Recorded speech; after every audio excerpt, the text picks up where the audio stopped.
Hey guys, I'm back with another Align with the Moon series video. Today we'll be talking about the full moon in Scorpio, which is also a blood moon, and it's happening during a lunar eclipse because again we are in eclipse season. But before I even get into the basis of this video, I want to make a disclaimer because today's video is going to be a little bit different, and that's because Mercury retrograde is really retrograding, and I am really feeling it as a Gemini rising. My MacBook was stolen out of my vehicle a couple of days ago, so I don't have the equipment to make and edit videos on my camera and on my Mac. Again, because I don't have a computer anymore, so I have to film this video on my phone, and I don't know how to edit it on my phone. And also, that same car that was broken into now has $4,000 worth of work to get done. So, like I said, retrograde is really kicking my ass, and I could not go without putting this video out because I feel like this is one of the strongest moon transits of this year, and I, for one, have been really feeling it. So let me get into the themes, and then I'll talk about the ones that I have been experiencing, and I'll also go into detail about why I feel these are the themes that this full moon will be bringing into everyone's life. Also, please don't do too much about my hair. I tried to put some curl rods in it. Don't make jokes about my hair in the comments. And as you can see, it did not curl right, but anyways. So the themes for this full moon in Scorpio are, again, it's a blood moon. So the symbolism and the themes that come with blood moons is Mercury retrograde in Gemini. So all Mercury retrograde themes and Mercury retrograde in air sign themes. Accountability, exposing negativity, shadow work, demons revealed, purification, heavy karma, chaos, honoring your emotions, nightmares and dark dreams, twisted fantasies, transformation, decluttering, rapid shifts and realizations, snapping back into alignment, what's hidden in the dark always comes to light, reconciliation, technological problems, and breaks. So, with Scorpio being a sign ruled by Mars and Pluto, it has themes of sex, penetration, transformation, chaos, shadow work, karma. Did I say transformation? Light and dark, and things like that. And then it being the synastry that it has with Pluto, in addition to it being a blue moon, and it's happening through a Mercury retrograde in Gemini, it's a whole bunch of shit going down. But a lot of these things are happening for a reason, because people are not living true to themselves. They are living out of alignment. They're doing things that they know aren't serving them. They're constantly holding on to people that they know aren't for them, that are constantly betraying them, that are constantly disappointing them. Not releasing toxic relationships. Nobody is saying that any of these things are easy. Trust, we know they're not, but if you know they're not for you, you know they're not going to be beneficial for you in the long run, in your future, they gotta go, regardless if you like it or not. But there will be themes of like people coming back in, and not everyone that comes back into your life has the best intentions. Again, Mercury is in retrograde. Retrograde is going back, and that includes people coming back and communicating things that they should have said a long time ago. That they are communicating things that you wanted them to say a long time ago, and that can play with your emotions. But again, if they aren't changing, then it's just manipulation, and they got to stay in the past, even if you're missing them. So back to the themes that were really affecting me last night. I don't really have nightmares, but I had this weird ass nightmare last night, and I could not go back to sleep, and I'm having a hard time like recalling what the nightmare was about. But I remember what I was feeling after I woke up from the nightmare, and I knew that it was like a dark, twisted reality, like an alternate universe, like a shadow universe. And it also felt like a warning.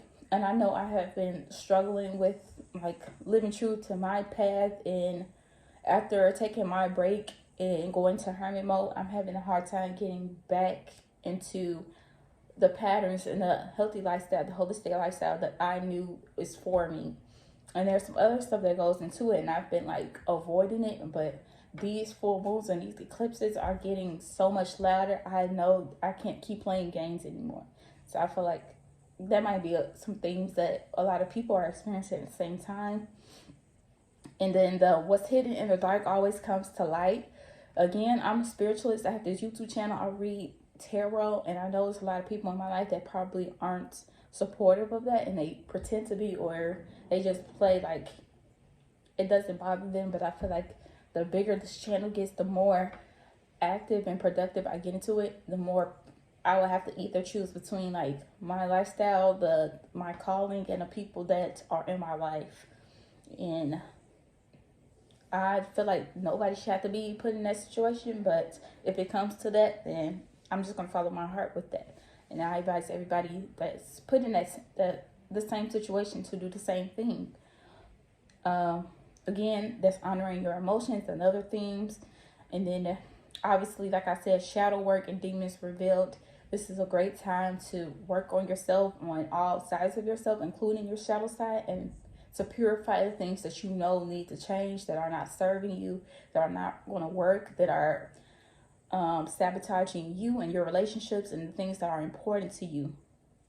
And again, this is eclipse season, and this is a lunar eclipse. All eclipses are about rapid shifts and realizations and snapping us back into alignment. So again, everything that's not working, that will not work, is going to have to go. That's another definition for purification. All bad things, all unhealthy habits, all toxicities, they are getting purged and released.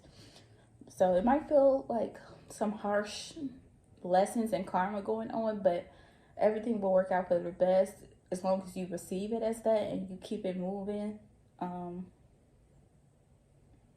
Just embrace the blessings that's hidden behind all these harsh ass lessons. But let's get into these questions, because again, I have to record on my phone, so I can't be as detailed as I usually am. And unfortunately, I can't put the titles underneath it, because again, I don't know how to edit long videos on my phone. But anyway, so my first question I have for you guys is, what aspects of my shadow side have I been intentionally avoiding or subconsciously avoiding, and why? So Scorpio is probably one of the most mystical signs, and it rules over the 8th house, which is one of the karmic houses. And it also gives me like that Pisces Scorpio feel. So I want you to think about your intentions in your subconscious and see how they could be limiting you or not, not benefiting you in the best way. Because I feel like our subconscious and our habits of overthinking things or trying to avoid thinking about things are patterns of self-sabotage.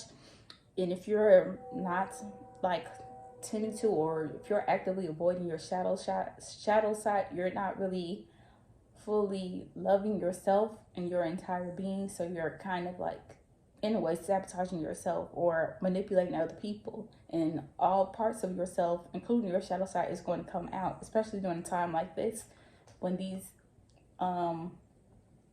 divine and astronomical, I say astronomical, I don't know how to say it, but like astrology and astronomy, all of these influences are pushing us to be our authentic selves. You cannot be authentic if you're pretending like your shadow side is not there.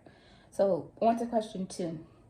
What have my dreams and nightmares been trying to communicate to me? Again, I explained what I had thought about last night after my nightmare, and I know what it's trying to communicate to me. And I think a lot of people know what their dreams mean, even if they can't really remember it. You can think about the feelings you had after you woke up from it, and try to figure out what that means.